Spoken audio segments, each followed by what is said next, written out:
than we think they are sometimes. And I was doing a conversation with some high school girls about a year ago about bullying. You know, we were doing a pro-kindness thing in their school, and they were like, how can you tell me to do that? When I turn on the TV and I see grown women, professionals, looking like I'm supposed, you know, like, how dare you? I mean, basically, that's what they were kind of saying. Like, that's happening. You have grown bullies, grown, glamorous doctor, lawyer bullies. And you coming around, you come into my hood and tell me I shouldn't do that. Like, how do they don't know how to negotiate, so they're slinging milk? Like, so we have to help them negotiate out of that, because what you just described, there was some, there's a lot. I'm gonna start with this sister, and I'm gonna work back. There's, what you described, I felt claustrophobic as you were talking. Like, you were like, then this happened, and this happened, and this happened, and this happened, now we're stuck. You know, and being stuck can make any animal rageful. So imagine being a human being and being stuck, like so how do we help each other negotiate out of that rock and a hard place? Hi. My name is Amber. I just feel like we should give ourselves a little more credit, just in terms of the discourse that we're having about like what Black women face and like what Black women's attitudes are. I feel like there's this kind of like pathology, like we're so angry. I'm not really that angry. I know, like in my experience, I have been in circles or with people who, because it's kind of, because it's popular or because it's entertaining for people to tear other people down, I've experienced that and kind of walked away, you know, and I feel like to say or to have this notion that in general Black women are angry or in general we're vicious towards each other isn't fair, because, and it makes it seem like we're uncritical, like we just watching all this stuff and can't help but to embody it or can't help but to digest it and then just put it back out. Like I haven't seen any episodes of this season, but I watched an episode last season of Love and Hip Hop Atlanta, and it didn't make me, I don't know, it didn't make me want to be angry. I just was able to look at it, and I think that even it's important to, like he said, it's not practical for us to think that we can say, don't watch this to a younger generation, because it is that their pop culture, it is what they're experiencing. But I think that it's a good sounding board to be able to have critical conversations, and to be able to say, look, yes, you watched Love and Hip Hop last night, let's talk about it. Right. And then that's the point. Yeah, and that's what you're doing with this too. I think that we're capable in whatever spaces we're in to have those same conversations. It doesn't necessarily have to be just like we're just lost. I think we're just struggling, but we struggling. There's several factors like that.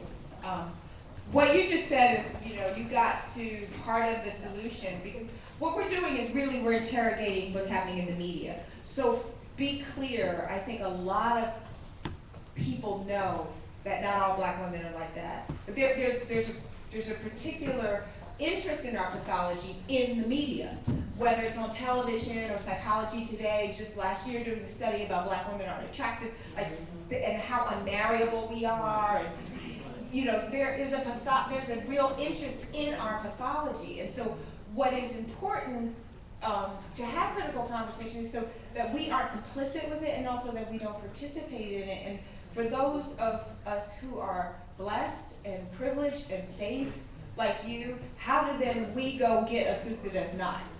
Right? How do we help them negotiate? And one of the things that, you know, we're going to get to at the end of this is some real practical things to do. And one of the things that I think is so doable and so practical is watch with a girl or a group of girls. Because what we also find is that there's very little media literacy. Like, those girls don't know how to negotiate like what they just saw and what's happening. And also what's happening in their hood, what's happening in their house. Like the sister just said, a lot of the parents are those girls because we're their mamas. Like, so we have to circle the wagons, but I think it's so easy to, because if people can get on Twitter and have really funny, interesting discourse about what happened, we can also get on Twitter and have a real conversation of breaking it down. Like, what just happened? How would you deal with that differently? Or that was really whack and that doesn't really happen in real life, girl. Like, we can have watch parties and see what happens. And then maybe some kind of action or activity, or you might be inspired to do something. It may inspire a letter to produce, like, I don't know. But if we can't just leave our girls alone, is what I have come to, right? And that's so easy to do, right? If you're watching anyway, talk about it, break it down. Who's got the mic? Hi, I'm Nico Butler. I'm a student at Clark Atlanta University. Woo! Shout out CAU. The original Panthers.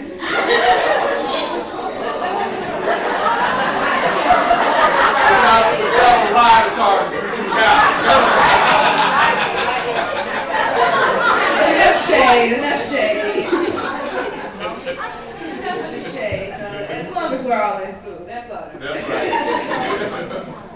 So, I wanted to touch on your point about the media. So, like, she said she's not angry, that's fine, but like sometimes me as a black girl, sometimes it hurts to be a black girl. Sometimes it hurts to be lighter. Sometimes it hurts to wear my hair the way it just rolls out my head. Sometimes it hurts to be in a relationship and be vulnerable because I was raised to be so strong. Yeah. Because I didn't have my dad around a lot. I didn't have a lot of positive male reinforcement. So I was taught, you know, you don't need that man to be your strength. You can be strong on your own.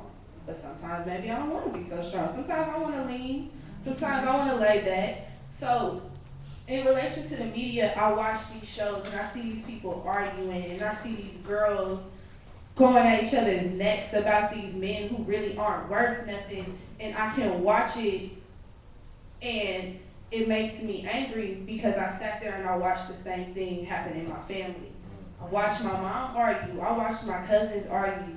I've watched my friends, you know, get ran over by these boys. I've done it myself. You know, experienced the heartbreak and sat back with people who I knew weren't really deserving of me and all I had to offer. So we watched these shows and we could sit and we could watch and we could laugh because sometimes we turn around and that's what's sitting right next to us. Ooh. Sometimes we pick up the phone, that's Stevie J on the other line. Oh. Sometimes you know a girl who's a Jocelyn. Sometimes you might be Mimi. You ain't never.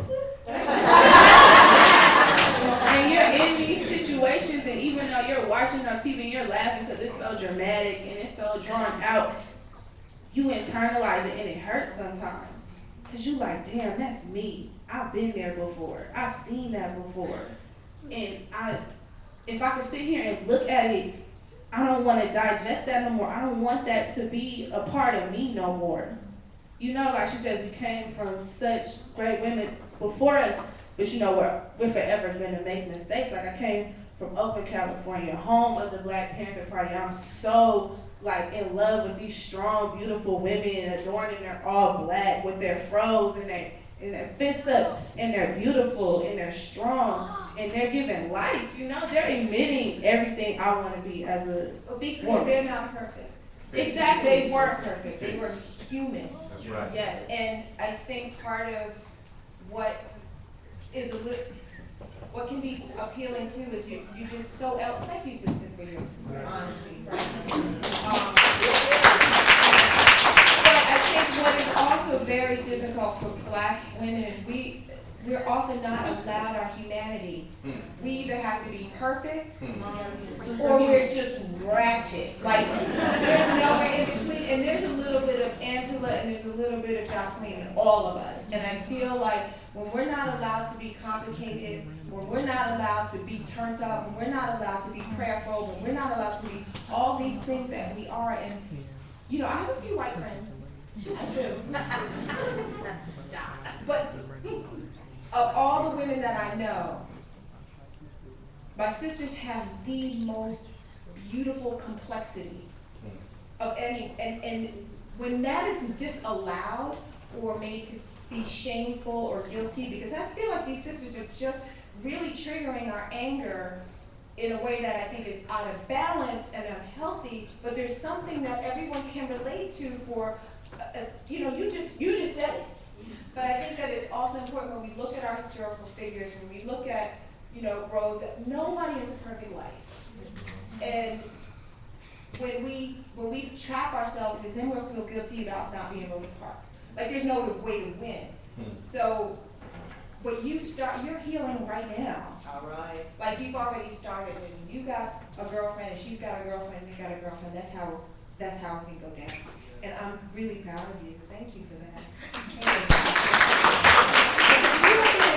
Somebody over here had to head it for a while, and then we're gonna pass it back. We got time. Oh, she couldn't let it go. Snatch the mic. Hi everyone, my name is Gianna Smith. I'm also a student at Clark Atlanta University. My input is that as far as media, I am guilty. I watch all of the shows, to tell you the truth. I watch all of them, but aside from watching these shows and getting these images of these women that have the money and have the lifestyle that most of us want to achieve that type of success, whether it be what they're doing, what they're personally doing. Ultimately, we all want to have a house, live comfortably, and, you know, move on with our lives, be better than where we are at the moment. But what I'm trying to focus on is that aside from television media, there isn't enough media as far as newspapers or magazines or anything else that promotes Black greatness. Except for Essence. Which is Well, that's the first time speaking to you know, I'm gonna be keeping it 100, right? There you go. Your generation ain't stuck us. Yes. Like for real. No, I mean, right? You get more off of Tumblr and Instagram. So what I'm trying to point out We is found one. what I'm trying to point out, aside from Essence or Ebony or other magazines that have been there before, yeah, you know, there isn't enough for me to really grab something that I love about my Blackness, or, you know, from Tumblr or Instagram, or, you know, there isn't something I can really say that stands out to me and I'm just like, yes, you know, there are certain things that are like that, but I just feel as though it's just not giving me enough, you know. So what's wonderful about that gives you something to do. Yeah. You know, and also there's, you know, there are some great, like I love Clutch. I don't know if you go. I mean, there's lots and lots of independent bloggers and lots of great sites. You know, on the Black, like there's places to find things, but also your generation can get busy. You know, because the people that built Essence were revolutionary when they did that. The people that built Ebony were revolutionary. Like saying that Black life matters, not only does it matter, that it's glamorous and it's smart, and Gordon Parks was like chronicling our lives. Like, and you know, Audre Lorde was publishing her essays in Essence. June Jordan was publishing in Essence. Like, so though they did their work, it's our work to not let them go away. But also, do you. Like if you're not, you know, that's Alice Walker said she wrote the books that she wanted to read. So if you want to see people like you, or you want to hold it, like, start, do it. And you're like, do it. Pass the mic.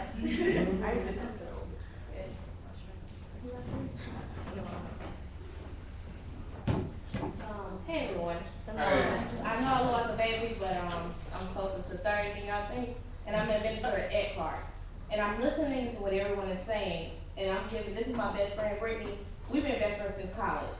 And I want to give you a post-conversation perspective that I want you to think about. We watch the media and we see what's going on and Stevie J and all of that mess.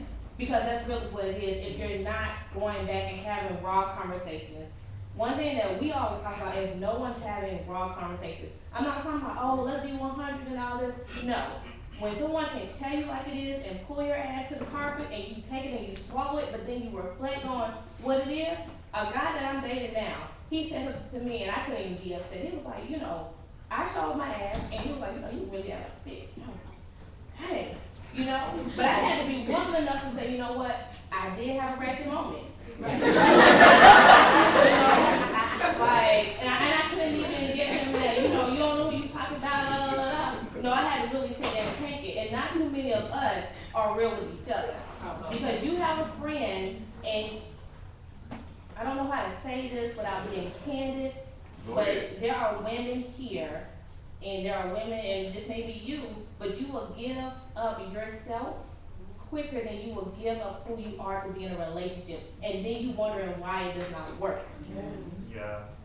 He is not getting to know you. He's getting to know what's between your legs. And after that is done and over with, what is there about you that he knows? He knows nothing. So you watch all this and you watch Jocelyn, I'm not going back to the strip club. Well, guess what? Everybody thinks we can do dumb as hell because everybody know her after hour schedule. You know what she's doing because she puts it out there. A lady is not just about talking about it. If you're going to be a lady, you're going to be a lady all day, every day. Being a lady, being classy, that's all different things. You can dress nice, you can look nice, you can have the cars, you can have the bags or whatever, but at the end of the day, if you still showing your ass, you are not a lady. So when you look at these shows, and we watch it, I ain't gonna lie, I love Scandal. Like, Thursday night, I don't talk to nobody, my phone's outside, I talk to people on commercial break. And one thing that I love about Olivia Pope, and that I hate about Olivia Pope, I love that you're seeing a black woman who is in charge. She dresses nice and she carries herself, but at the same time, in the same image, at the end of the day, regardless of how you want to put it, regardless of the president or not, she's still a hoe. Like, it's that simple. Because, and the reason why I put that image in your head is because we're in Atlanta, and so many people get caught up of living the Atlanta lifestyle that you look the part, you sound the part, yeah, you got all these degrees, I got a bunch of degrees. But that does not make you who you are. That's just, you went to school for 4 years, you went to school for 2 years, you did it, you passed it, on to the next. Because no man is not going to want to be with anybody who doesn't have substance. I could be a doctor, I could be driving that nice car, I could be driving the latest bag, I just got the Margaret Jacobs issue in the mail the other day. But if I'm not a lady, how long am I going to keep him around? If I'm always acting out, how long he gonna want to be around? And then you get mad. Oh, he with a white girl, he with a black girl, he with a Chinese girl. Well, guess what? There was something that I didn't do right to let him go. So you have to be honest with yourself. And when you're looking at this, you gotta be honest with the black woman who wants to, yeah, I love Olivia Pope. But at the end of the day, she is no different than anybody else that's on Love and Hip Hop or whatever. Because she been down and she do whatever she wants to do instead of stand up and be the woman that she is. Because my thing is, why are you gonna project yourself to that? I would rather someone be a wife to be someone instead of being an extra. Don't be second, be a primary and not an option. That's the name. I don't want to be a primary.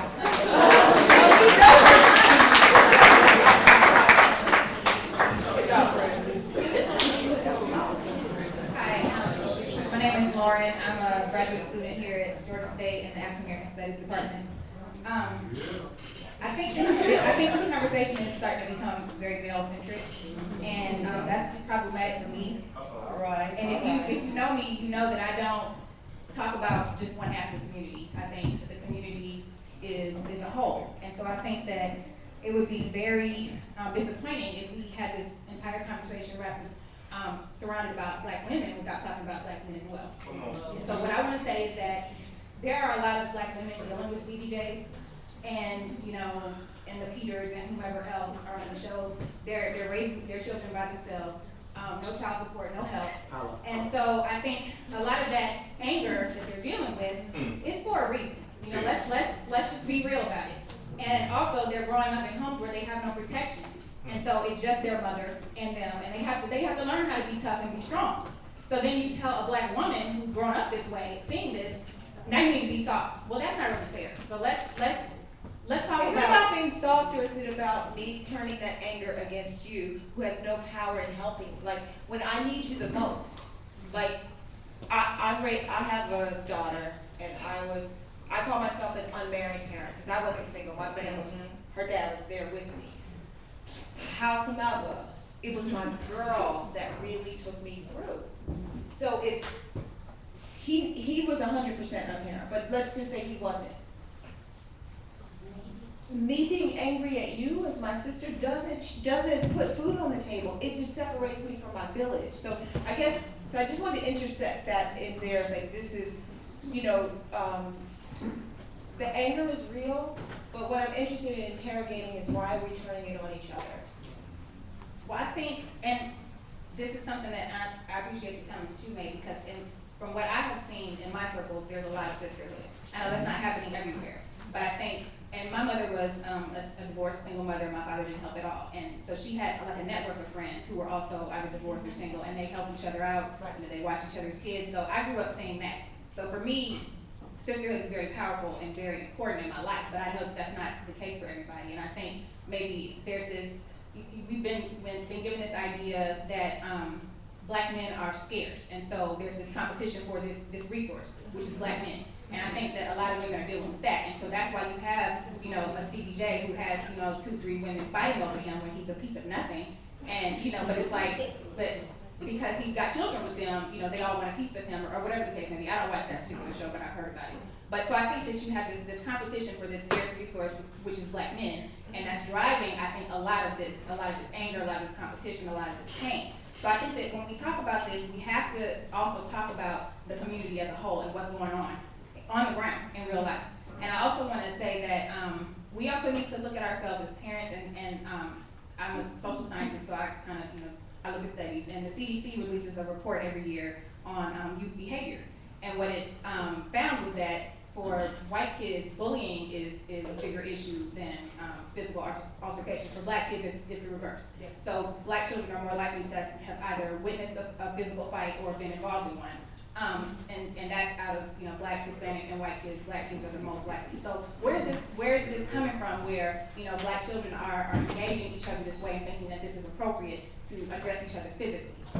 What's going on in the homes where the parents maybe are endorsing this kind of behavior? I'm not sure, but we need to look at we need to look inward. We need to look in our homes and our communities, and because I think this is really a case of art imitating life. If I'm being honest, these reality shows.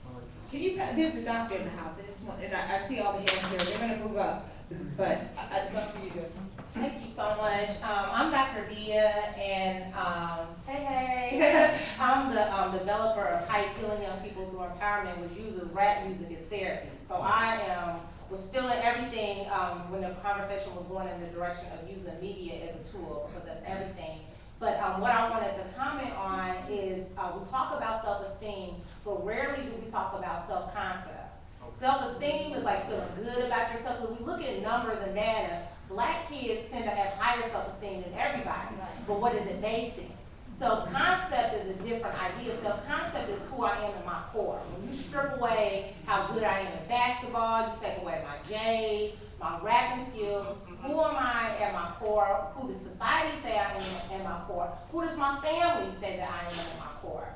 And people have made a lot of points, a lot of good valid points, but what I really see happening, not just among black women, but among black people, is poor self-concept, and the fact that a lot of the rage that we see directed at black women and the homicide that we see going on with black men is all about not loving ourselves and looking at our reflection and hating ourselves that much that by spewing hate, by firing bullets, by having these altercations with somebody who looks like us, we're really doing it to ourselves. It's self-inflicting these wounds on ourselves. We don't feel worthy. So many things tell us that we are not good enough. This is why I had to start a mentoring program. Like, it wasn't enough for me to have my therapy stuff that I do, but I saw that I live in Stone Mountain, and just going to Reed in high school, where these, well, some of them kind of dipped off and some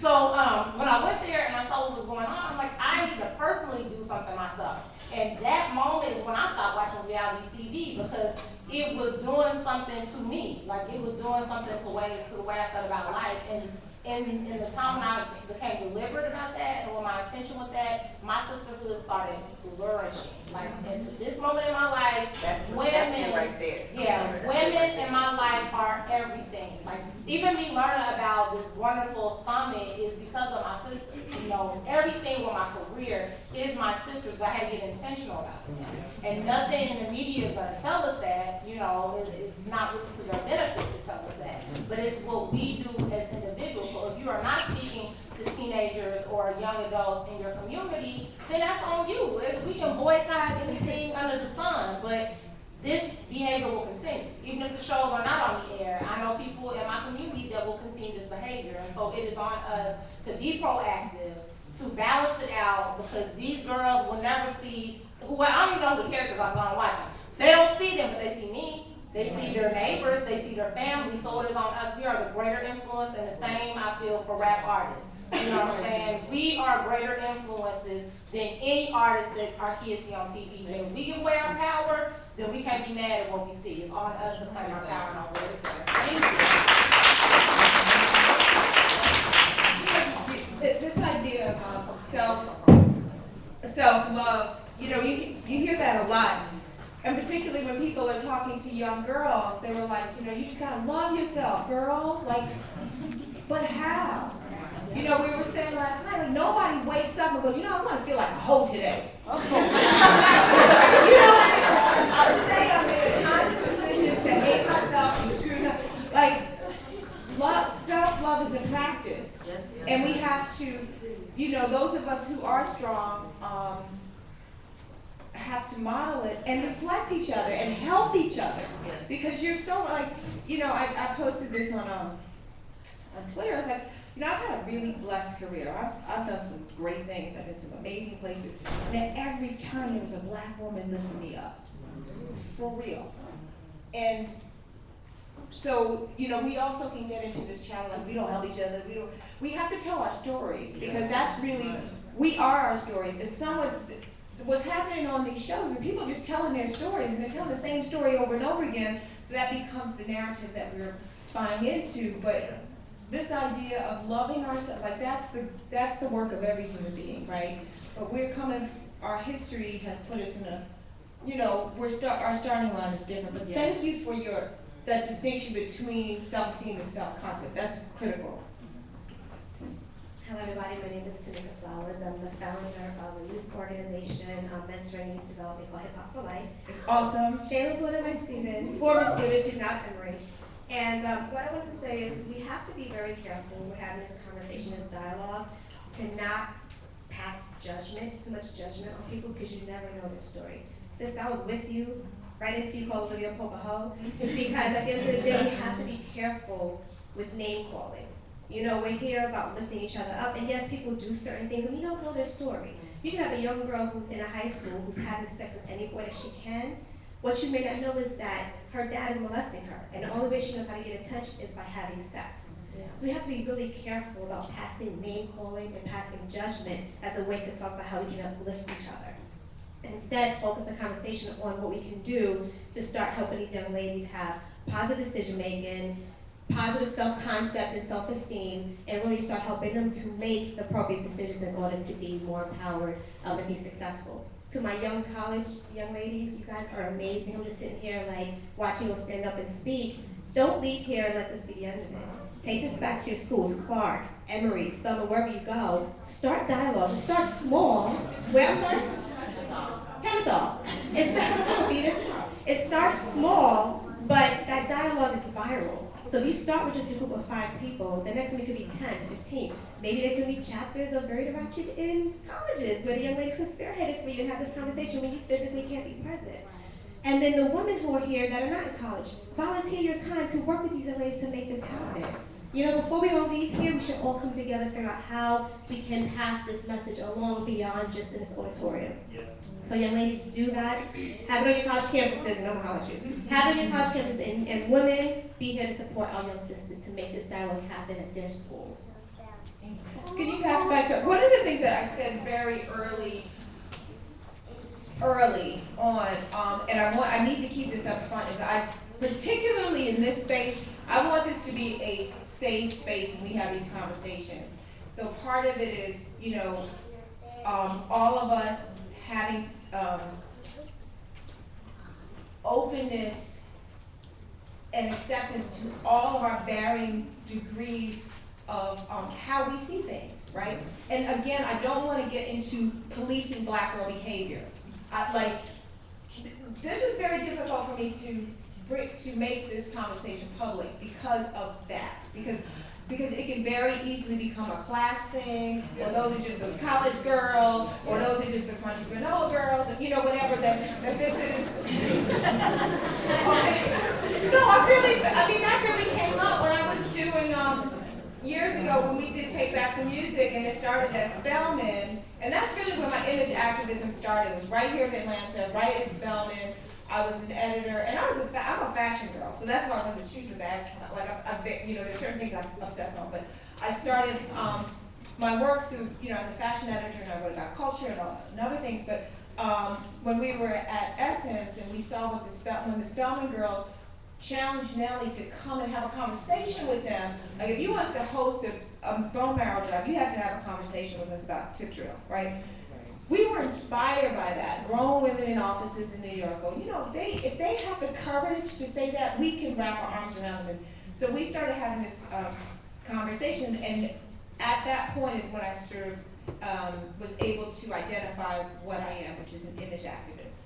However, some of the criticism was, until we really opened it up, was, oh, those are just, you know, it was elitist, like those girls, like y'all aren't really in the club, y'all aren't really, or you're saying that because you don't look as pretty as those girls in the music videos. Like, there was a lot of places that it was vulnerable, and when you, and what I want to be very careful of in this conversation from the beginning, this is about loving my sisters, all of them, whether we, you know, so I just want to say that again, like that we have the ability to be different.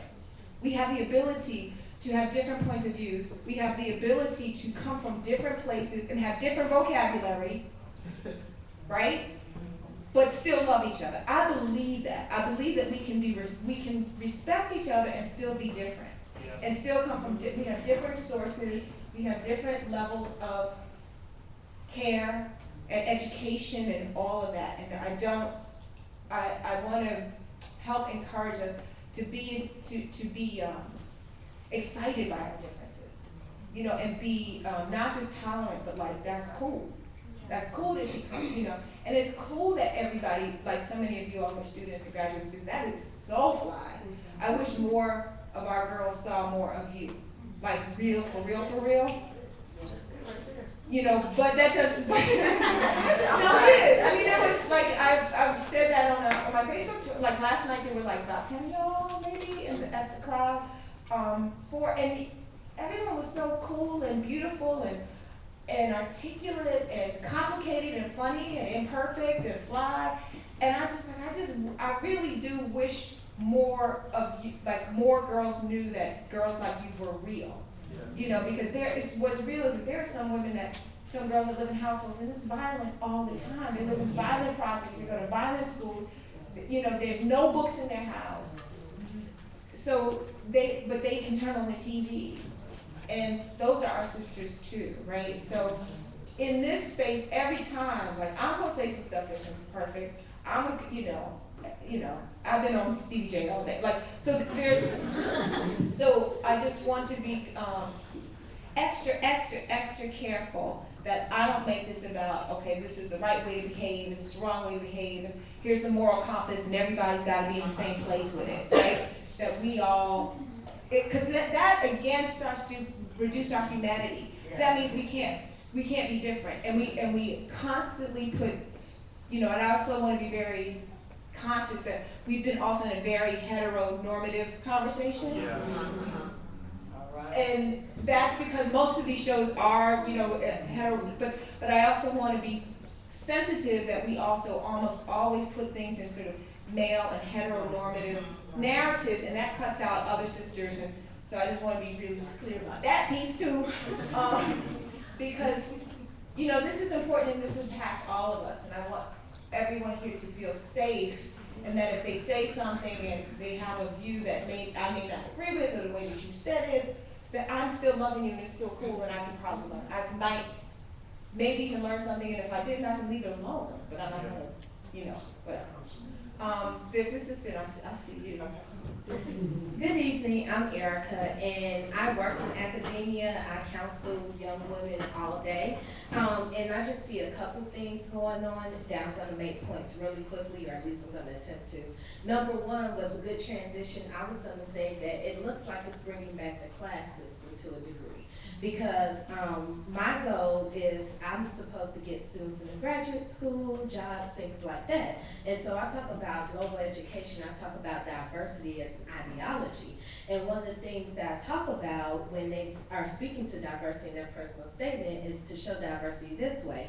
And that's when they share these stories with me like, oh yeah, I watched The Real Housewives, and that just takes me back to when I was in middle school and Jack and Jill, and my mom used to make fun of those ladies who was trying to get in Jack and Jill, or who was trying to get into the debutante ball. And then I'll have a student right after that, and she comes in and she's like, oh, Miss Knight, did you know there's this place behind West End Mall, and they'll paint the bottom of your shoes red for $40? And then I have another student who will come in and just say, I have another student come in and just say, well, I need to get a scholarship to whatever graduate school I go to, because, you know, I have to reserve my Michael Kors money because I'm not to Louis Vuitton yet, but at least I got to maintain my Michael Kors. So I think that that whole reality spin is bringing back that classism as well, because you do still have the talented 10th, especially nowadays when we're getting into second and third generation college students, not first generation. So their parents are reflecting upon their college experiences and now passing that on to their students and talking about how their network was their net worth. So that's a whole different dynamic. The second thing that I want to point out was, in my situation, just the intergenerational relationships with women. I see this rage and this contentiousness between baby boomers, Gen Y, and millennials. It's like you aspire to have that baby boomer as your mentor, and then you go to them for mentorship sometimes, and it's like, well, you all aren't righteousness, you all aren't this, you're in instant gratification, so I can't even try to help you because you're so far-fetched from what is right, because of course, them being baby boomers, everything they say is right, right? So you're so far-fetched from what is right, I can't even give you appropriate guidance because you're just damned to hell at this point. So just that whole intergenerational conflict amongst women, where it's not necessarily that mentorship and that guidance from that revolutionary era. And then my last and final point was the whole piece about intellectual conversation around it. I think the whole thing of Black people, reality television, especially Atlanta seemingly being the epicenter of ratchetness. I think that it's going to be like the Tupac class in 2000 or 1999 at NYU. It's going to become a class in the academy. And then even with that, what does that say? Here we are again being subjects. Here we are again with being Black in America versus looking at the mental health disparities and dysfunction of it in a general sense. We're specified subjects, so then what does that say that I can sit in a class and view myself as a subject? What does that then, what's the implications for that for a self-concept? So. Well, that's up to us if we let that happen, right? Right? I'm gonna, and then someone behind, is it what's here? And then there's someone, then there's like behind, there's the sister, and that's it, and then that brother. And this was the right here. Okay. I thought you just gave it, you gave it back. Because I got some more power out of it. Oh, yeah. So we're gonna bring it back. All right, and then over here. Okay.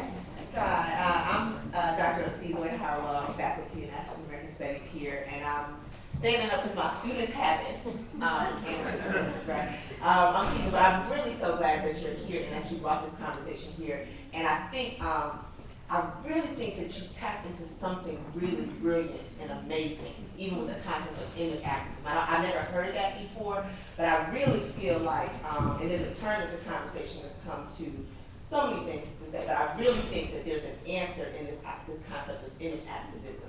I'm uncomfortable and I'm not really feeling good in the conversation. And part of it is because I think sometimes what we say to each other as Black women, what we say about Black women has as much power as anything that we see on TV. And so there's an African proverb that says, a woman among girls is soon a girl, right? And I don't say that in any diminutive way about girls, because I think girlhood is beautiful too. I mentioned, but there's a way that we can use our energy and our time not to ignore the realities and complexities that exist in Black female identity or Black cultural identity, but to really just to challenge these controlled images. I have been here, they're gonna be here. The man, the Jezebel, the hoe, the single Black woman, the straight Black woman, the gay invisible woman, all of that's gonna continue to be here, right? But what are we going to do about it, right? And so there's something in me that feels, even as we're talking about, not feels, but no, that there's educators and mentors in this room right here, right? Okay, there are college students in this room right here, right? There are young people right in this room right here, right? There are social scientists and policymakers in the room right here, right? Okay, there are filmmakers in the room right here. Right? There are writers in the room, right? Artists, hip hop, dancers, right? And we're doing it, right? So part of, I think, this thing about image activism is how do we bury what's out there? I'm leaving here today, and I'm writing me and Osai right there. She don't know yet. We're co-writing about this very conversation to bring a light to it. So it's not really about even you leaving and creating. I think part of the image activism could very well, one of the things is, I need your camera, Daniel, to be on what this sister is doing, right? Now, he does narrative, so I ain't trying to put you in another field or anything like that. But if you got some extra time, or there's somebody who does do that, or you write for a newspaper, if this sister is doing this work, right? This sister is doing work on Black women and HIV in urban communities. So we're doing it. We're doing it. But the image activism is really to challenge and bury the ideas of what we see on TV, or we really are going to believe, right? And I do know that we have hurt, right? And I do know that we have pain, right? But I think that a single experience is not always definitive, and it's not representative.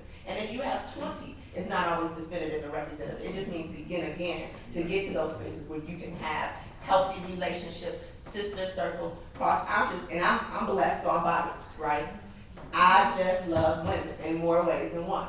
And I love Black men too. But I get the blessing of knowing them, drawing them to me. If you ain't the beauty that I think you should be, then I want to, help you get some of it, help you get some of yours. So we really can counter that narrative with our daughters, with the media literacy, with the critical viewership. We really can do it. So the part of what I want to do is really speak that affirmation, not to ignore the problem, but really to speak that affirmation, because we already got it, and we have to turn the camera. And we can be creative. Kevin Hart, Hollywood Husbands, we can clown that stuff, and show how ridiculous it looks, and laugh about it. It's something cathartic about seeing other people's stuff, and feeling holier than thou, or feeling a little piece of that anger. And there's 4,000 ways to express anger, right? And so I just want to say to you, I think this idea of image activism is so powerful, because the bottom line is it's just images, right? It's not reality.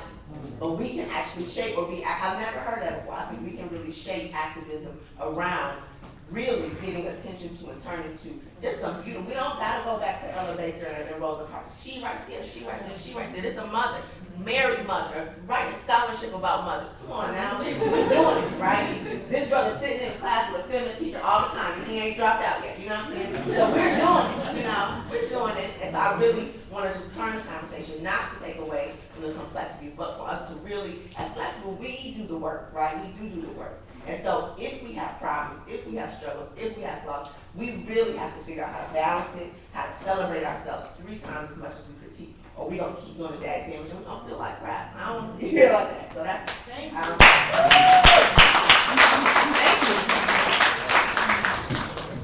Hello, my name is Candace Bank. It just feels cool. Okay, well, I don't feel good with it, but I guess one of the themes that I'm feeling coming away from hearing about this is recognition, and I think that's something innate human in everybody, men and women. We want to be recognized, we want to be seen, we want to be heard, we want to be loved, we want to be in relationships, any type of relationship. And so I watch all the shows, all the reality shows. And I think they want to be recognized. And I think they know and see that this stuff, I'm going to it's crazy, but they are being recognized, and it's, you know, millions of Twitter followers, and it's in turn turned into dollars.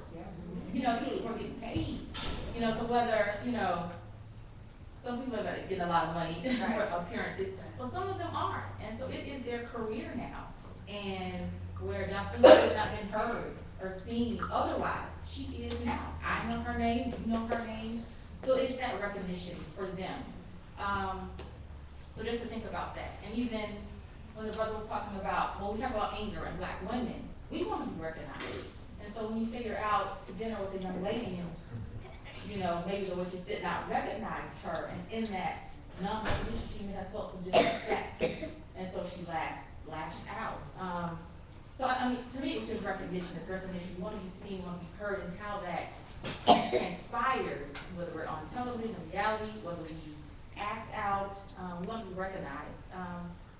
And the piece about why do sisters do it to each other, it's still, I think, the recognition piece, and I want to be seen and I want to be heard, and I want to hold it, and I want to do what I can to get it, and I can't let, if the light is on me and I want the light to be on me and I'm begging for that light, I can't have the light on you. We're in this space sometimes where, you know, if my light is gonna shine, yours has to be dim. And so we attack it. You bad, you whatever. But wait a minute, I'm gonna pick something because I gotta dim her light just a little bit in hopes that perhaps that light will come back to me. But we gotta get to a point that when we stand together, there you go.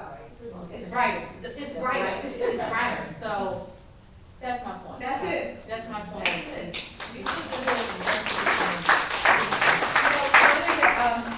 One of the things that that I have said about what I see in seeing these women, because to be heard, to be acknowledged, to be loved is a human desire, and that we see these women desperately looking for love and settling for attention. And so you're right, like nobody knew their names, and now that they do, but it's to what end is what we're kind of talking about, and when the money is over, when it stops, and that because there's this dispensable way that they're being treated, and it's hard to combat that when you came from nothing and no one knowing you, and now you can go to a party, and then it's on to the next, it's on to the next one, and what is it doing to us? But what you just exhibited is having some compassion, because that's important. That we were talking about this before. Like I want to see a reality show like Dr. Drew with these girls acting. Like they need help. Like some of them are really broken, and now we've encouraged it, and so the brokenness is like what's going to happen to them? Like really what's happening to them? Do you have the mic? Hi everybody, my name is Leah. Also from Oakland, California, graduate of CAU. I just wanted to make a quick comment. We talked a lot about images and things that we see in the media, and for the young people who are in here, I'm getting ready to be 35 years old, and I have to be quite honest. Like most people, I spent a lot of time watching television, and it really wasn't until a few years ago when I was in grad school that I had to turn the TV off, like completely off. They were on certain shows that I would watch, and most of them were scripted and on cable, and I would, watch them on the internet. And you're in a time where you are in control of what it is that you ingest and you see in the media. One of the girls here spoke about not seeing our images projected in a positive way on network television and otherwise. So when I stopped watching television completely, because I was in grad school and I basically I didn't really have time to watch TV, to be quite honest. It did something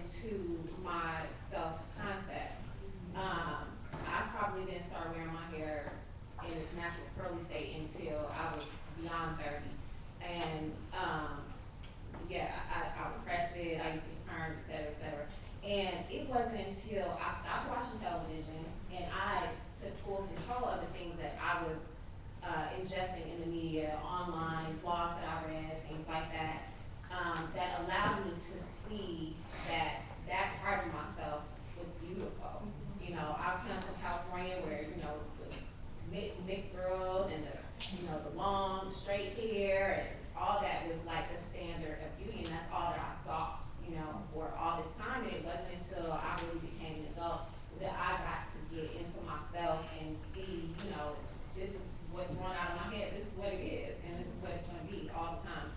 And I feel like a lot of the reason why I was able to do that and to really get into myself in that way and the person who I really am at my core was because I wasn't intaking all of these images that were coming at me in the media, because I would notice, like when I would, you know, go through a spell watching TV for a good 2 weeks or something, I would, you know, see commercials and things like that, and you might have women with a certain aesthetic, the long straight hair or weave down to wherever, and I just be thinking in my head, I need to press my hair. Maybe I should my hair press again. But it wasn't until I had to cut those images out, is what I'm trying to say. And you, as young people, all of us really, we're in control of what it is that we ingest. So if you continue to watch and patronize these shows, I mean, it does do something to you, to your psyche, I really feel like. And it took me a long time to sort of break out of that. Where I felt like it was bondage, and I felt like, you know, it was a long period of time that I was whitewashed. I felt like, or I had a certain idea of what the standard of beauty was, and it took a while for me to sort of reverse that. And it had a lot, I believe, really to do with not just my age, but the fact that I wasn't ingesting all of these images. I, you know, basically was in control of things that I would watch and that I would see on based on what it was I was reading online, or you know, things that I would watch on television. I was in control. And so that's just the one little thing that I feel like I have been able to, I guess, come out of sort of my shell as an individual when I sort of stopped and taking all the bombardment of media images that were coming at me through the television, basically. And I cannot lie, I've been on television because I've been out of town, but it has not added one additional anything to what it is that I have been doing. So I'm going to go back to not watching as much television. But yeah, if I could say anything, I would say just be in control of what it is that you intake and be careful of that.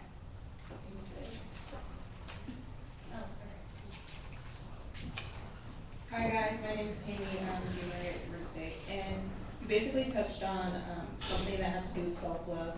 And I think while we can still allocate some of the blame to Black women, I think sometimes we have to focus on Black men as well and how they perpetuate some of the misconceptions, either it be, you know, misconceptions dealing with complexion or misconceptions dealing with how their women should look. And I think sometimes we internalize that and embody that and use that negativity as ammo as a way to kind of, like she said, make our light, you know, brighter and dim someone else's. And I think instead of us coming together and trying to see that we both have things that we can both work on and come together, sometimes that's a main factor in why we don't have that self-love. Thank you. Good, brother? Good evening. First, I want to thank all your sisters. I'm learning so much listening to the different sisters. But before I say what I want to say, I want to clarify at the very beginning when you made the comment about Olivia Pope and being separated from sisters, and when I made the comment about being separated from brothers. First, let me say that I appreciate the doctor talking about self-love, because this is really about, we don't love ourselves. And we've been conditioned not to. And if we don't turn to each other, we're going to turn on each other. And there are forces that have it out their best interest for us to do that. And so when I listen to the beginning about being separated from Olivia Pope, she's separated from brothers too. I want y'all to be very clear. She was engaged to a Black man. And you saw him in bed, never kissed, never touched, never showed any kind of sensitivity. That was intentional. Okay? That was intentional. You saw him go out, he had to court her to win her. Okay? The other brother got the sex up for a bag of hamburgers that they didn't even eat. Okay? That's the second view, the second one. Okay? The first white guy and the sister, while I agree with you about naming people, calling names, but we can judge behaviors. And her behavior was that of a person who was immoral. She's sleeping with a married man. That's first. And then second, after he designated and told her she was a hoe, she continued to sleep with him. And then when she finally weaned herself off that, she got with another white man. Okay, and there's a message in that. She got with another white man. I had no problem. My brother's got white boys, I follow my son, I'm cool with that. But there's no other group that naturally promotes getting with the other as a primary goal. They don't allow it, but we promote it. So when I saw what Chili wants, okay, the black guy that she was with a man who'd been arrested 3 times, that's probably sport member. But the white guys were beautiful, they were successful, and they promoted that. And the message that you get when you do that to young sisters is to get all the accoutrements of success, power, nice clothes, good money. This is the other accoutrement that goes with it, the white male part. Because that brother didn't touch her or kiss her. When she cut him off, she gave him a church hug and he bounced. Okay? He bounced. And the other brother, who she found out later on was still smiling her, okay, she still won't deal with him. Now, I just want to clarify. That's why I said that. They intentionally separated from sisters, but brothers as well. Because she's embracing and having all sorts of erotic and sensual sexual moments with these white men. And they're promoting that now when they promote the show. Okay, so I want to clarify that. As to who's they? The media. You know that fact will come out of the imagination. If you look at the billboards, they're promoting the sexuality of the show. Right. When the show's not about the sexuality. When they show promos after the Democratic convention, right? That's fine. After the Democratic convention, after the president's election, they show flashes of her erotic scenes with the president, the white president, to promote the show. Well, that's a very small segment of what the show is really about. Thank you. Okay, and that's what they promote. Okay, that's not an accidental thing. Well, because your sisters have given me so much thought, I'm going to stick in the area that is really my lane. I'm a business person. And in point of fact, a long time ago, President Calvin Coolidge, 1924, said the business of America is business. And the reality is, this is business for them. Absolutely. And what they're doing is they're playing on the dysfunctions that we have in our group, okay, and they're magnifying it, and they're having us consume it. Because the reality is, why is it these sisters want to be with Stevie J? Okay? Why is it these sisters are willing to play these roles, or these brothers? I'm about judging behavior. I don't want to put names to a sister like you said, but we have to judge behaviors that are self-destructive. I don't care how much paper you got. Stevie J got 8 kids. You can't make enough paper to spend time with those kids and develop those kids and pay for those kids. Trust me, I know. Okay? I have a hotel right in your city downtown. I play professional sports. You can't do it. But the reason that sisters flock to these roles and brothers, because they use the things that are our weaknesses to try to attract us. So, for example, the young sister, and I appreciate everyone's honest, the young sister said, we want to have nice things, we want to have a nice car, we want to have nice, but they don't just show you a nice car, they show you a Bentley. So it's hyper luxury. They don't show you a nice apartment, they show you a mansion. So they're trying to titillate you and attract you. And with brothers, you know what? They don't just show us pretty sisters, they show us body out sisters with tails, ass for days with a week on. That's what they show us. That's what they show us. They don't just show us regular pretty girls. Okay? They don't just show us regular girls. The only show they did is when they had the cut buddy, when Chili had a little oversized sister. But everybody else is awesome and beautiful. And so they draw the brothers in with the beauty, and they draw the sisters in with the desire for financial stability and a comfortable life. This is business. And what it does is it promotes self-destructive behavior with younger sisters. And the younger brothers think it's okay to treat them the way Stevie J does because they're accepting of it, and it perpetuates the behavior. We have to stop it. I'm not dictating what people consume, but the reality is when my children, my sons, call themselves 6'10" or 6'8". When my sons learn about watching television with me, okay, that's real, that's not real, this is real, that's not real. You know, someone has to be doing that so that if we're intelligent, we can watch this stuff and keep it in the lane it belongs. It's fantasies, the soap operas of the 21st century.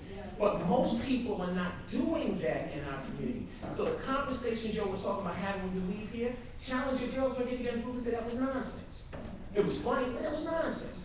And it promote positive behaviors, because no one's tracking. You asked what happened to New York. She's in LA, living in an apartment with 2 roommates, managing 3 unsigned rap groups, and trying to find a way to eat.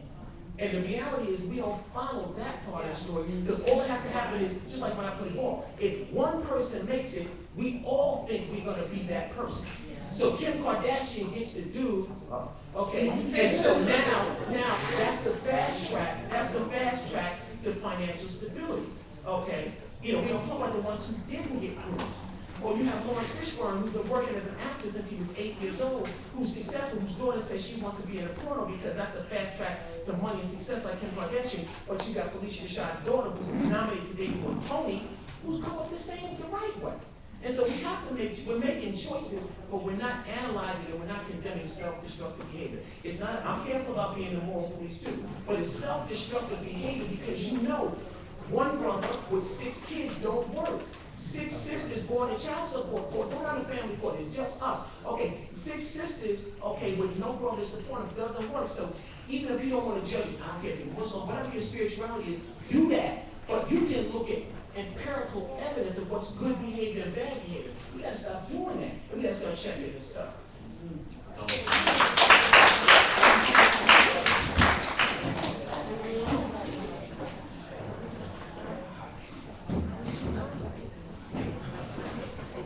There's just so much to say and so much to talk